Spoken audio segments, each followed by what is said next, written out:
大家好，歡迎來到文昭談古論今。今天是嘉東時間2026年2月4號，星期三。1月下旬，張又俠的被抓，標誌着中共政治又進入了高度動盪的時期。這種衝擊就如2012年薄熙來被逮捕一樣，它是拳鬥翻開的一個新篇章。動盪的標誌之一呢，就是受到事變的刺激，出現了大量雜亂的信息觀眾受到了各種各樣爆料的飽和轟炸。雖然消息混亂，但是有一條線索我一直在關注，就是習近平家族的財富秘聞。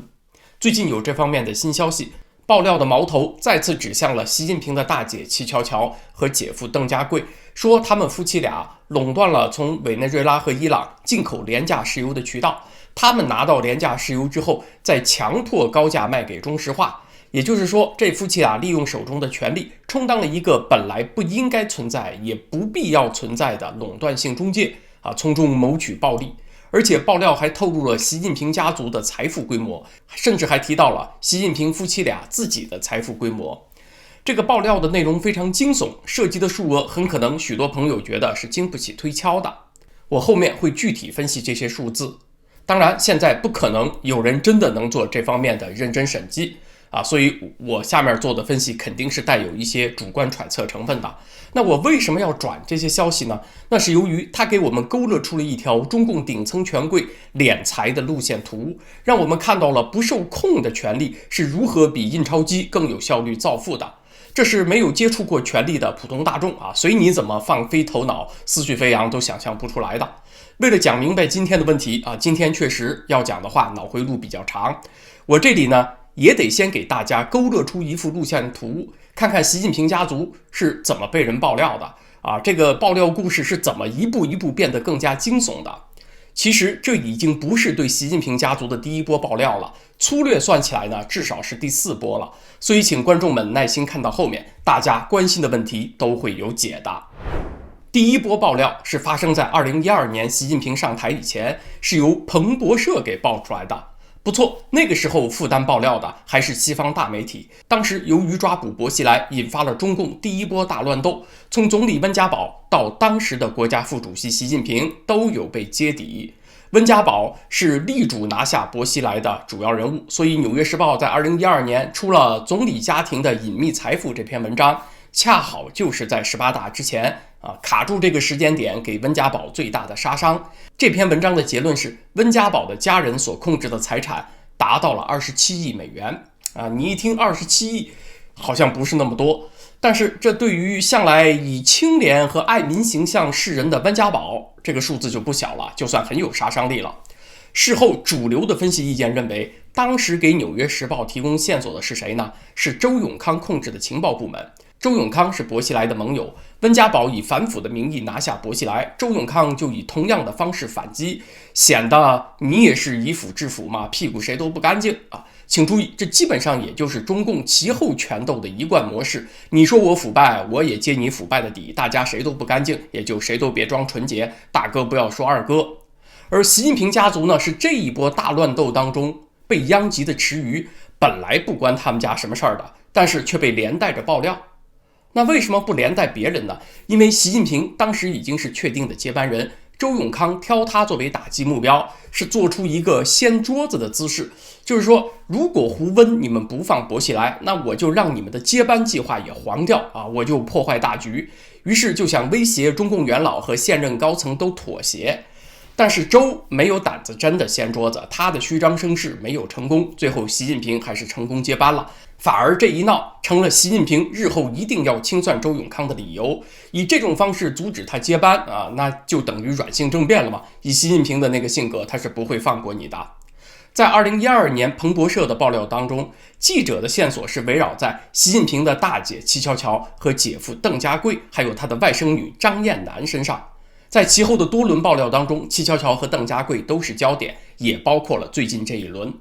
那說到這兒呢，大家可能注意到了中共高幹家庭是有別於普通人的。你看一家人裡面就有幾個不同的姓習近平大姐叫齊喬喬，姐夫鄧家貴，外甥女張雁南，他大姐一家居然沒有一個人和習字沾邊的。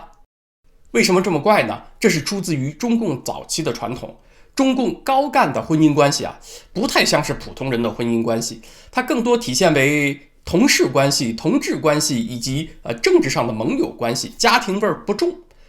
所以孩子是不是要跟爹姓就沒那麼在乎。同時呢，又由於中共長期搞地下活動隱蔽的需要，所以生下來的孩子經常隨母親姓這是為了保護母親和孩子的安全。同時呢，中共高級幹部性關係又比較混亂，一位女同志既服務領導，同時又在工作中和搭檔假扮夫妻要在白區展開情報工作嘛，同時又有自己真正的男友，有的時候就搞不清楚生下來的孩子到底爹是誰，就乾脆隨母親姓。胡耀邦的子女就有3個不同的姓，毛澤東的女兒叫李娜，是隨江青姓江青的本名叫李雲鹤。習近平的大姐叫齊喬喬，二姐叫齊安安，是隨母親姓這在中共高幹圈裡面屬於常態。而習近平的外甥女張雁南呢，是齊喬喬和她的前夫張楚的女兒，故而姓張。習近平現任的大姐夫叫鄧家貴所以一家人就有幾個不同的姓，貴圈一直都比較亂。好，這是題外話，再書歸正傳。2012年，彭博社查到，齊喬喬、鄧家貴、張雁南他們名下的財產大約有3.76億美元接近4億美元。財產的來源是鄧家貴是一家房地產公司的總經理，同時又間接持有江西一家稀土公司18%的股份，他又有萬達商業地產0.8%的股份，再加上齊喬喬和鄧家貴夫妻倆所擁有的投資公司和女兒張雁南名下的房產，總計接近4億美元。那聽起來呢，也不是潑天的富貴，是不是？這是截止到2012年習近平接班以前，直接歸屬在幾個人名下的財產，還是在人們的想象力可以接受的範圍之內。但是這都是10多年前了2012年以前的老黃歷了。在習近平上任以後，已經對家人提出了警告，所以上面提到的這些財產有報道，事後都有轉手。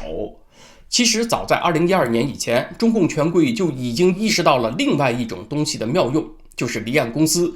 通過在英屬維爾京群島和開曼群島開設空殼的離岸公司，像俄羅斯套娃一樣一層套一層，這些公司之間又彼此交叉持股，通過讓人眼花繚亂的股權關係，把財產的真正所有人給掩藏起來。2012年正是中共權貴通過以這種方式轉移財產的開始階段，所以彭博社記者所查到的，只是習近平家人當時還捏在手上的，沒有來得及轉出去，傻傻的待在自己名下的財產而已。那現在當然不可能是這種情況了。2012年齊喬喬家庭實際財富的規模有多大呢？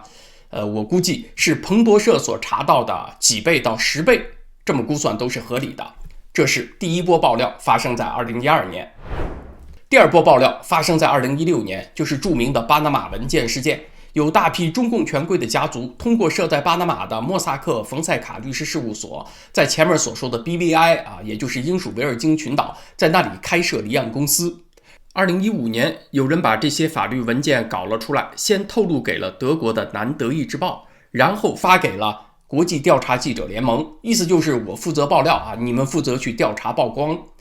經過了1年的調查，文件的內容在2016年被披露。文件涉及到了50多個國家的100多名政治人物，涉及到的中共權貴有習近平的大姐夫鄧家貴，你看又有他至少通過這家律師事務所，在英屬維爾京群島開辦有2家離岸公司。除了他之外，還包括有其他中共高層權貴的家屬，比如劉雲山的兒媳張高麗的女婿賈慶林的外孫女等等。中共高層幾乎被巴拿馬文件一網打盡。那為什麼中共權貴都喜歡通過巴拿馬這家律師事務所去開辦離岸公司呢？說明他們很可能是由同一個中間人經辦的，是熟人之間互相推薦，一個中間人做了很多權貴家庭的生意。那麼通過這些離岸公司從中國轉移出去的財富規模到底有多大呢？談到錢，這就是重點了。CBS 和 BBC 這些西方媒體所引用的估計是從2000年到2014年這15年間，中國流出的資金總額有1萬億至4萬億美元是無法追蹤的。那無法追蹤當中的相當一部分就是通過这些離岸公司层層分流，最後不知所終了。那這個過程呢，咱們打個比方就如同都江堰的自流灌溉引水渠，通過寶瓶口這個地方把岷江水給引出來，先分流到幾條幹渠，然後再隨着坡度的降低，密如蜘蛛網的自流引水渠，清澈的岷江水最後就不知道被引流到了哪塊犄角旮旯裡。還有一個重點就是其實從2000年代初起，中共權貴就開始在海外註冊離岸公司了，但高潮是發生在2012年以後。僅在巴拿馬文件曝光出的前一年，也就是2015年，就有1萬億美元以各種方式離開中國，其中有6000億美元，也是大幾萬元人民幣啊，是繞開了外匯管制渠道的，而這還是10年之前的數字。請注意前面提到了啊，從2000年至2014年，最多有4萬億美元不知所終離開中國，這個規模4萬億美元就是20多萬億元人民幣，這什麼概念呢？2015年中国的全部財政收入，中央加地方才15萬億元，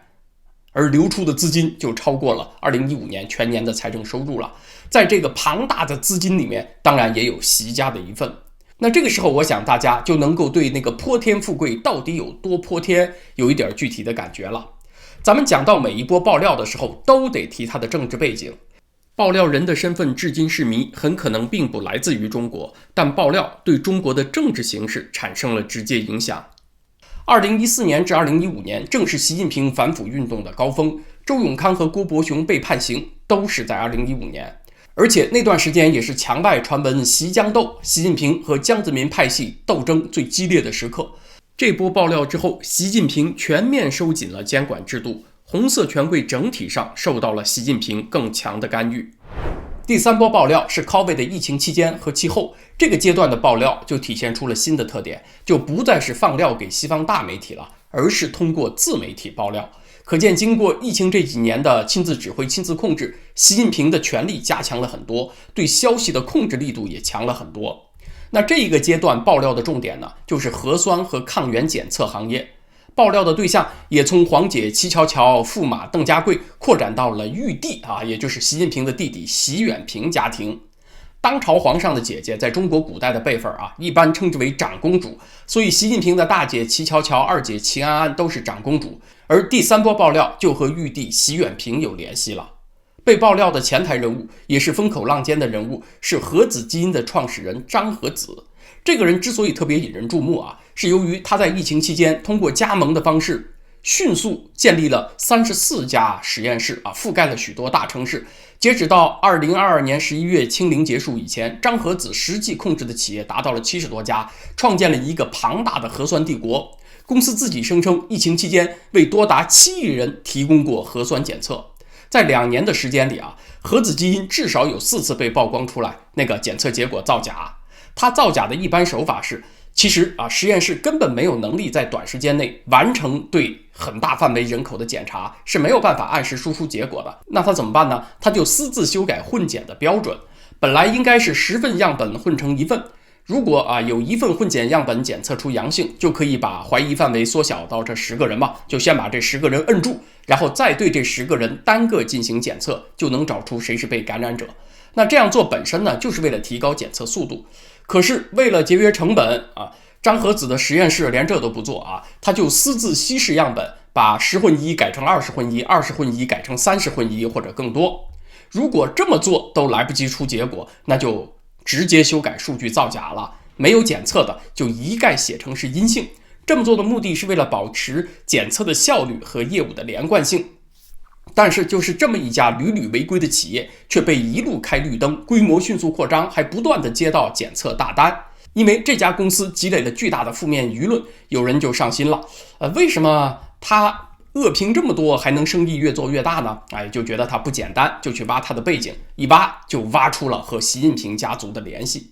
傳聞中說，核子基因的有一位高管張珊珊，就是習遠平的妻子張蘭蘭的妹妹是習遠平的小姨子。也有人說張珊珊是姐姐，是習遠平的大姨子總之呢，結論就是想說，這個龐大的核酸帝國其實就是玉帝習遠平所控制的產業，是他通過小姨子或者大姨子遙控的。那個張和子只不過是個前台人物。那麼這一份核酸生意的規模到底有多大呢？我估計大家最關注的還是錢的問題。因為核子基因並不是上市公司，並沒有完整的財報披露，我們只能做一個簡單的橫向對比。它的同行上市公司達安基因在疫情3年期間的淨利潤總額是116億元，而核子基因號稱為好幾億人做了核酸檢測，那它的營收規模、利潤規模至少應該與達安基因相當。所以到這一步呢，我們又能夠對這個潑天富貴有一份更加具體的認識，而這還只是習遠平商業版圖的一部分。第4輪爆料就是當下了，政治背景當然就是習近平拿下了中央軍委副主席張又俠和中央軍委聯合參謀部參謀長劉振立，名義是反腐。那麼基於上面講到同樣的理由，有人就要爆料習近平你家族同樣腐，甚至更加腐敗，你的反腐沒有任何正當性。這一次的爆料呢，是由在加拿大多年從事民主運動的盛雪女士放出来的。盛雪女士也曾經是自由亞洲的记者。某官員透露給盛雪女士的要點呢，總結一下大約有這麼幾個。第一，說習近平的姐姐齊喬喬壟斷了從委內瑞拉和伊朗廉價进口石油的渠道，他以極低的折扣價拿到石油以後呢，再強迫以高價賣給中石化，一年能掙4000億元，也就是5到600億美元。中文的这個挣字有歧义，一個意思是說交易額有這麼多，另一個意思是說利潤有這麼多。你說利潤有4000億元，我覺得過於誇張，所以我傾向於理解為交易額有這麼多。第二個要點呢，就是估計齊喬喬的資產高達20萬億元，20萬億這個數字聽起來也是很反常識的。要知道2025年中國的中央政府加地方政府公共預算內收入總額也差不多就這個數，略多一點。那這些誇張的數字我們接下來會具體分析。第3個要點呢，是說齊喬喬壟斷了深圳和廣州的混凝土供應，高峰一年能夠賺1300個億。第4是說齊喬喬還曾經收人錢財替人消災，在深圳有一家叫做金雞百納的公司，他的董事長曾經騙了深圳農業銀行200億元跑路了，本來應該被通缉，但是他拿20億元賄賂齊喬喬擺平了這件事，說事情發生在2010年至2011年，齊喬喬在深圳擁有70多家公司。第5，爆料人還順便提到了習近平和彭麗媛夫婦最大的資產呢是恆利集團，說一年的營業額有4000億元。那這部分呢確實是有實據可查的。實際上恆利集團自己的財報是2024年它全年的營業額達到了8175億美元，爆料還爆少了。但是呢，恆利集團營業額有這麼高，它的利潤並沒有這麼高。財報顯示集團的上市公司2024年的利潤才70億元。數字太多，大家腦袋容易糊。那咱們接下來就挑2個重點來說，分別是齊喬喬壟斷了從委內瑞拉和伊朗進口石油，一年賺4000億，和資產規模達到20萬億元這2個數字。我查了一下中國2025年進口原油的總額是3000億美元左右，有的估計多一點，有的少一點咱們就按3000億美元來算。從委內瑞拉和伊朗进口的原油占到中國全部进口原油的比例是2成左右。我們以前的節目當中算過這筆賬，也就是600億美元左右。以現在的匯率來計算呢，確實就是4000億元人民幣出頭。中石化實際上是佔據了中國石油進口的44%左右的份額。因為爆料當中說齊喬喬是壟斷，所以假定中國從伊朗和委內瑞拉進口的石油都經齊喬喬的手，中石化也買下了全部的這個份額的原油，那麼爆料所說的4000億元這個數字其實是成立的。又或者是另一種情況，就是編造這條消息的人做了和文昭同樣的事情，倒過去查了2025年中國的原油进口數据，然後把4000億這個數字安在了齊喬喬頭上也有這種可能。但這裡要說的是，4000億元這個數字聽起來雖然很驚悚，但是它基本符合實際，不算誇張。再來說齊喬喬有20萬億元資產這個數字，他的資產有20万億元和他控制的資產達到20万億元，這是2個不同的概念。說齊喬喬個人擁有的資產達到20萬億元，這是反常識的，可信度也很低。但是說他控制的資產有20萬億元，那這個就要研究了就不一定那麼反常識了。因為通過控股公司這種架構，在股權分散的公司占股比10%幾的股東就算是大股東了，那你10幾億元就能夠控制一家資產規模上百億元的企業。如果這家公司又控股了另外一家公司，通過這種槓桿關係，那麼你10幾億元也許控制着幾百億元規模的總資產，你的影響力就放大了幾十倍。當然獲利能力也隨着這個槓桿放大了 N 倍。比如說2014年被抓的權貴白手套商人肖建華，他旗下的明天系企業控制的資本總規模達到了1000多億元，但是屬於他個人的只是微不足道的部分。要這麼說的話，戚翹翹家庭所控制的資產規模達到了20萬億元，也許誇張一些，但是規模是這個數字的1/10到幾分之一啊，在我的觀念中認為還是可以接受的。為什麼呢？去年我在文昭思緒飛揚那個頻道就做過幾期節目，專門探討中共權貴家族有多少錢，就專門探討過鄧小平家族和江澤民家族，他們所控制的財富規模保守估計都在1萬億元以上。那麼習近平家族又权傾這兩個家族，又是當下大權在握的，那麼與這兩個家族相比，潑天財富的規模相當或者略有過之，也是在情理之中的嘛。從目前已知的線索看，習近平的家族生意比較偏好資源類商品和大宗原料類商品。習近平的弟弟習遠平有澳大利亞永久居民身份，也有香港的永居身份。他的二姐齐安安和二姐夫吳龍也被多家媒体確認有澳大利亞永久居民身份啊！你看他們一家子很多人都拿着外國的身份。二姐夫吳龍在澳大利亞也是有多家媒体透露啊，是在鐵礦石和電信投資領域非常活躍的一個人物。那麼鐵礦石和原油這類商品的進口，在中國這邊，企業需要專門的資質，有許可證制度，有的還需要配額，都是高度和權力綁定的事情，也是皇親國戚最能夠上下其手啊，他們最擅長活動的領域。那麼習近平的二姐和二姐夫捣鼓鐵礦石的配額，那大姐和大姐夫捣鼓原油的配額，聽起來就是一個很和諧的腦洞了嘛。所以哪怕前面談到的爆料是假的，最起碼編造謠言的人也非常了解中國的產業生態，還有大宗原料商品貿易的規則。這也是為什麼我願意傳播這些所謂謠言的原因。當你把它轉化成分析的時候啊，你會發現流失的有效成分不多，哪怕這個消息的真實度比例沒有那麼高啊，它有個3成真、5成真也行。觀眾們最起碼能夠從這些故事當中得到很多關於中國現狀的知識嘛。皇親國戚們賺的這個錢，既是權力的市場標價，同時又是國際政治的溢價。為什麼叫國際政治的溢價呢？因為它利用的是美國對伊朗和對委內瑞拉的制裁。美國國務卿盧比奧最近就非常恼火，說委內瑞拉的石油被以1桶20美元的很低價格拿給中國抵債去了。所以你看，美國的制裁讓中国和委内瑞拉本地的權貴大发橫財，那他們就應該很喜歡這個制裁嘛，他們就要更加反美嘛，他反美還對自己有利了。所以這種畸形的國際政治溢價又是對美國政策的傷害。所以我想这大概也是這樣的爆料現在被拋出的原因之一，是想讓美國人再多恨幾分習近平。習近平家族的這個潑天富貴啊，估計不會有太多人懷疑。問題是這個潑天到底能夠有多潑，到何種程度？那大夥的想象力呢，還是需要繼續磨礪提高的。今天講到的新爆料啊，當然也需要更多的線索來證實。直接證明呢，估計是很難，除非習近平倒了，他自己的家庭也成為了被反腐的對象。但是間接的線索總會有的。那麼好，今天的話題咱們就聊到這兒，謝謝大家。明天是星期四，在咱們的會員網站文招.c 上有更新。上次我們講了荷蘭殖民帝國是如何取代了葡萄牙帝國的地位，那明天我們就來聊聊英國是如何最終勝出的。在文招談古論今這個頻道，咱們下次再見呢，就是星期五了。謝謝各位。